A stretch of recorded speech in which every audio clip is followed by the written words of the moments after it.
பணிவான வணக்கத்தை தெரிவித்துக் கொள்கிறேன். சென்ற முறை ஒரு 3 நாட்களுக்கு முன்பு உங்களது கிராமத்தில் இந்த கும்பரம் ஊராட்சி மற்றும் சுற்றுப்புற கிராமத்தில் விமான நிலையத்திற்கு தேர்வு செய்யப்பட்ட சில இடங்களில் தேர்வு செய்யப்பட்டதாக நீங்கள் தெரிவித்தீர்கள். ஆனால் அதற்குள்ள எந்த பூர்வாங்க பணிகளை கூட நாங்கள் துவங்கவில்லை என்பதை உங்களுக்கு அதில் அன்று நான் தெரிவித்திருக்கிறேன். தற்போது இது சம்பந்தமாக நமது சட்டமன்ற உறுப்பினர் அவர்கள் உங்களுக்கு தெளிவான விளக்கத்தை கொடுப்பார்கள். ஆனால் நான் ஏற்கனவே தெரிவித்தவாறு இந்த பகுதியை தேர்வு செய்வதற்கான ஒரு பூர்வாங்க பணிகள் கூட இதுவரை நடைபெறவில்லை என்பதை எங்களது மாவட்ட நிர்வாகத்தின் சார்பாக தெரிவித்துக் கொள்கிறேன்.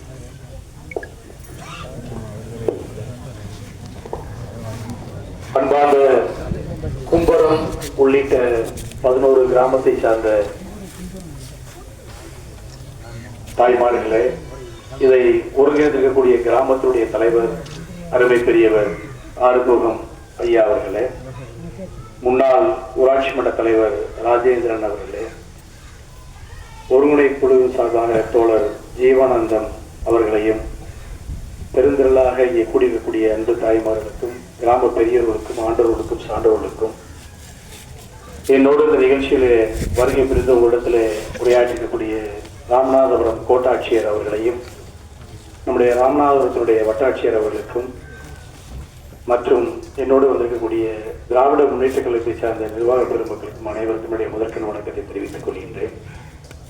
கடந்த 4 மாத காலமாக இந்த பகுதியில் ஒரு அசாதாரண சூழ்நிலை உருவாக்கப்பட்டு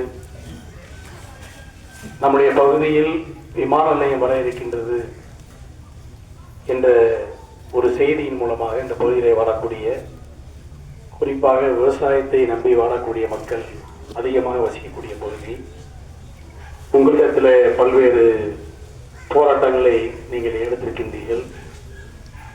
இதற்கு முன்னால் இந்த விமான நிலையம் வர இருக்கக்கூடியவற்றை பற்றி நான் சில கருத்துக்களை உங்களிடத்திலே நான் பதிவு செய்ய வேண்டும் என்று நினைக்கின்றேன். நடந்து முடிந்த சட்டப்பேரவை கூட்டத்தொடரில் நிதிநிலை அறிக்கையின் போது நம்முடைய மாண்பு நிதித்துறை அமைச்சர் அவர்கள் ராமநாதபுரத்திற்கு விமான நிலையம் அமைக்கப்படும் என்று ஒரு அறிவிப்பை தந்திருந்தார்கள்.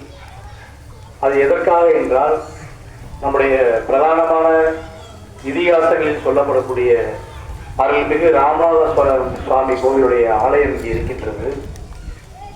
வட இந்தியாவிலிருந்தும் பிற மாநிலங்களிலிருந்தும் பிற நாடுகளிலிருந்தும் வரக்கூடிய பக்தர்கள் சாமி தரிசனம் பண்ணுவதற்கு எதுவாக ஒரு விமான நிலையம் ராமநாதபுரத்தில் அமைக்க வேண்டும் என்ற ஒரு உயரிய சிந்தனையோடு ஆன்மீகம் கலந்த சுற்றுலா தலமாக ராமநாதபுரத்தை அறிவித்து அதன் அடிப்படையிலே ராமநாதபுரத்தில் விமான நிலையம் என்று அறிவித்திருந்தார்கள்.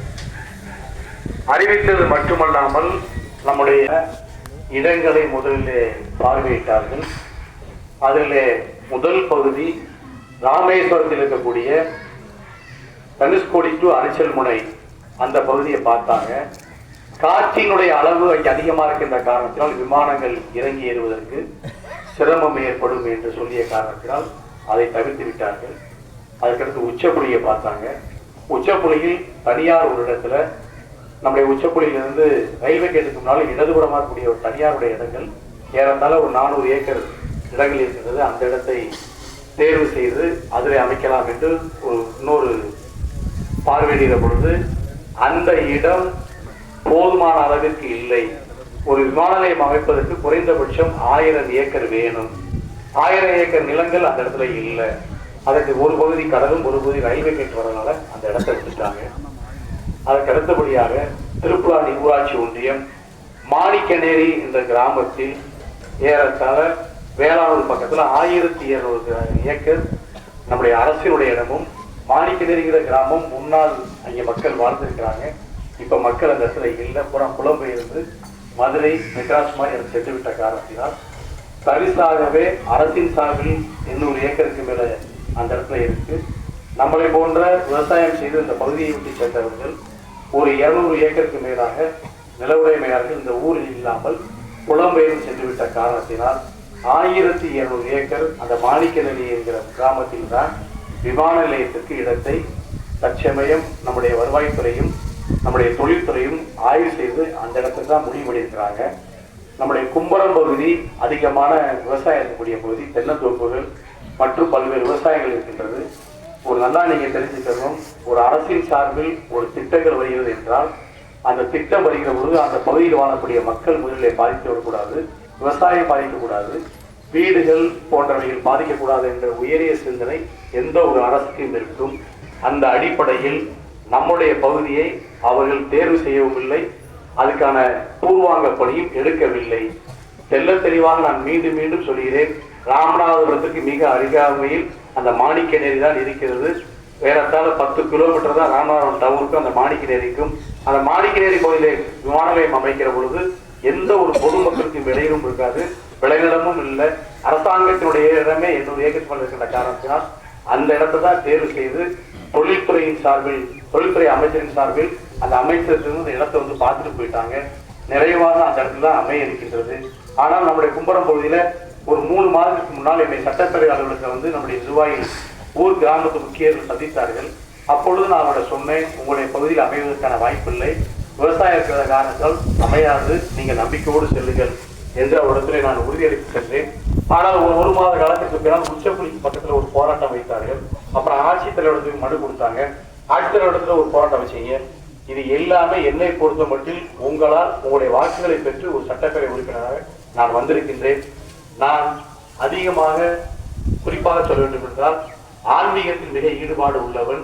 எந்த இடத்துக்கு சென்றாலும் அங்கே இருக்கக்கூடிய ஆலயத்திலே நான் வணங்கி விட்டுத்தான் இந்த பகுதிக்கு செல்லக்கூடியவன். இன்னும் ஒருபடி சொல்ல வேண்டும் என்றால் அருள்மிகு அந்த ராமநாத சுவாமியுடைய பேரு தான் என்னுடைய பேர்.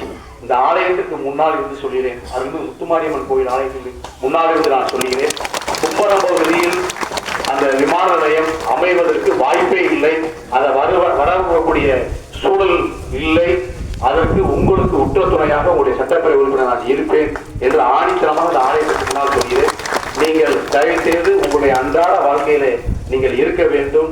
விமான நிலையம் அமையக்கூடிய இடம் மனிதர்களே பிரவேசிக்காத வாழாத ஒரு இடத்திலே அமைய இருக்கின்றது. ஆகவே அன்பு தாய்மார்களே, அருமை பெரியவர்களே, நம்ம கிராமத்தின் சார்பில் இருக்கக்கூடிய நிர்வாக பெருமக்களுக்கு உங்களுக்கு மீண்டும் ஒரு முறை சொல்லிக் கொடுக்கிறேன். இன்னும் மார்ச் மாசமான நாங்கள் உங்கள்கிட்ட ஓட்டு கேட்டு வருவோம். சொல்லிவிட்டு செல்லக்கூடிய மனப்பக்குவம் எனக்கு கிடையாது. ஆகவே மீண்டும் தெல்ல தெளிவாக இந்த ஆலயத்துக்கு முன்னால் சொல்கிறேன், கும்பரம் பகுதியில் விமானயம் அமைவதற்கான எந்த சாத்தியக்கூறும் அதற்கு கிடையாது. நீங்கள் நம்பிக்கையோடு இருக்கலாம் என்று சொல்லி நான் நேற்று அந்த பிரவீன் தங்கம் சொன்னார், நானே வர்றேன், என்னுடைய மக்களை கூட்டுங்க. அரசின் சார்பில் அரசு இயந்திரமாக இருக்கக்கூடிய கோட்டாட்சியரையும் வட்டாட்சியரையும் அழைத்து வருகிறேன். அவர்கள் முன்னால் இதை நான் இடத்துல பதிவு செய்கிறேன் என்று சொல்லிவிட்டு தான் வந்திருக்கிறேன். ஆகவே உங்களுக்கு நீங்கள் முழுவதுமாக எங்களை நம்பலாம். அந்த நம்பிக்கைக்கு உரியமாக நாங்கள் இருப்போம். நம்முடைய பகுதியில் விமானம் அமையாது அமையாது அமையாது என்பதை ஆணித்தனமாக சொல்ல கடமைப்பட்டிருக்கிறேன். நன்றி, வணக்கம்.